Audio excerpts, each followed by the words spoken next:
किसी भी बच्चे को, किसी भी इन्फेंट को एंड ग्रोइंग चाइल्ड को, टॉडलर को ये सारे टास्क्स परफॉर्म करने के लिए बेस लाइन पे रिलेशनशिप्स, स्ट्रॉन्ग रिलेशनशिप्स बिल्ड करना बहुत ज़रूरी होता है, जिनको हम रिश्ते भी कहते हैं या कनेक्शंस कहते हैं कि ह्यूमन कनेक्शंस या human relationships are basically the building blocks जिस पे एक इन्फेंट, एक child and then an adult basically builds their mental health and wellness. Hello, and Assalamu alaikum. We are with you here to talk about I think it's going to be our 66th episode of Bas 5 Minute. आपको हमारी, अगर आपने feed देखी, हमारा message देखा that we're making a little bit of a change. So instead of joining you every Monday, अब हम every second Monday आपके साथ ज्वाइन किया करेंगे with a new episode of बस 5 मिनट. लेकिन ऑल्टरनेट मंडेज़ में आप हमारी छोटी शॉर्ट रील्स ज़रूर देखेंगे so that you can reinforce और pick up some of the things जो हमने एक हफ़्ता पहले अपने कंप्लीट एपिसोड में जिसके बारे में बात की होगी. हमने हमारे 65th एपिसोड में we had talked about infant mental health और उसमें हमने ज़िक्र किया था या डिस्कस किया था कि इन्फेंसी से ही मेंटल हेल्थ या ब्रेन डेवलपमेंट या मेंटल हेल्थ की डेवलपमेंट या इमोशनल डेवलपमेंट शुरू हो जाती है. और 3 चीज़ें जो हैं वो बहुत ज़रूरी होती हैं, जो माइलस्टोन्स होते हैं या जो टास्क्स होते हैं इन्फेंट के लिए as they grow into healthy adults. One is exploration, one is emotional regulation, कि अपने आप को, अपने मूड्स को वो किस तरीके से रेगुलेट करते हैं. और द थर्ड इज़ अटैचमेंट्स, कि वो अटैचमेंट्स या रिश्ते कैसे, कनेक्शंस कैसे फॉर्म करते हैं.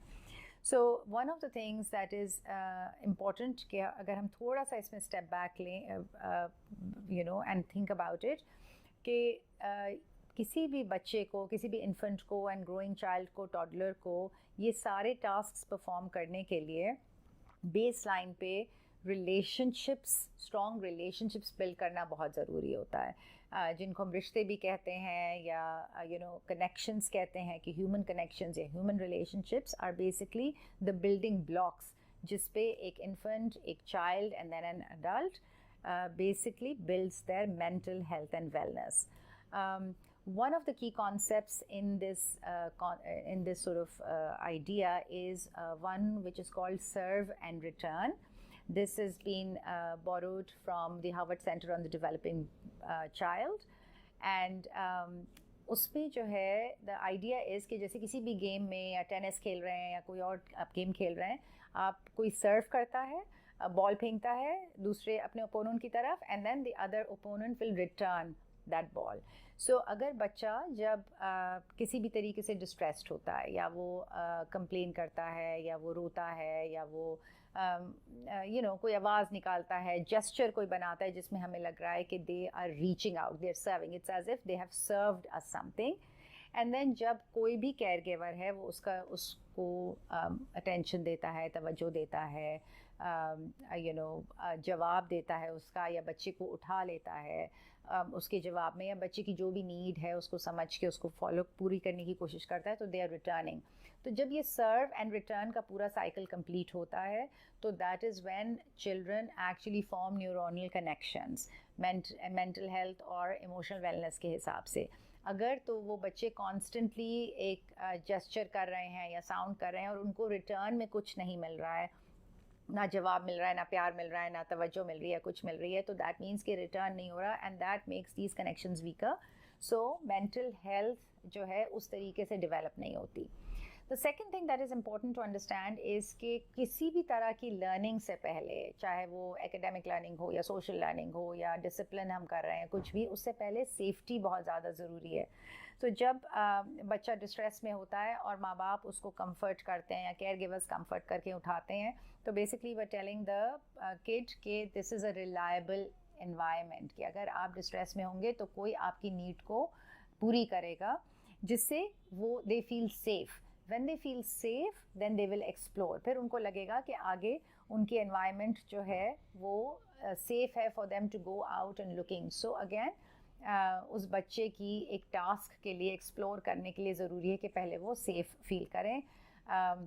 जब तक कनेक्शन नहीं होगी तो they will not learn discipline. जब तक सेफ्टी नहीं होगी they will not explore. And the third piece is emotional regulation, which means कि अगर बच्चा डिस्ट्रेस में है तो अपने आप को काम कैसे करता है. खुद ब खुद ही बच्चे के अंदर ये काबिलियत नहीं होती है. Thousands and thousands and thousands of experiences जो छोटे छोटे होते हैं, जिसमें जब बच्चा डिस्ट्रेस होता है तो एक अडल्ट, कोई केयर गिवर उसको उठाएगा, सॉफ्ट आवाज़ में बच्चे को काम करेगा, will help them calm down and will help them feel better. And they don't lose sort of their own regulation. So then the child learns how to regulate themselves as well.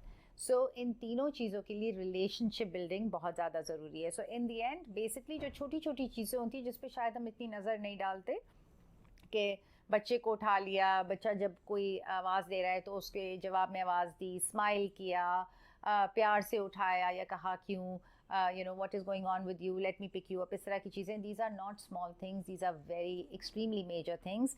And इनके इन building blocks पे बच्चे की किसी भी किस्म की cognitive learning, emotional learning इन building blocks पे होती है. We're going to stop here, and next time we'll bring you sort of a wider lens of environment में या family systems में किस किस्म के relationships होने चाहिए for a child to build healthy emotional wellness and healthy relationships. तब तक के लिए stay curious, keep asking questions, and memento vivere, remember to live. Khuda Hafiz.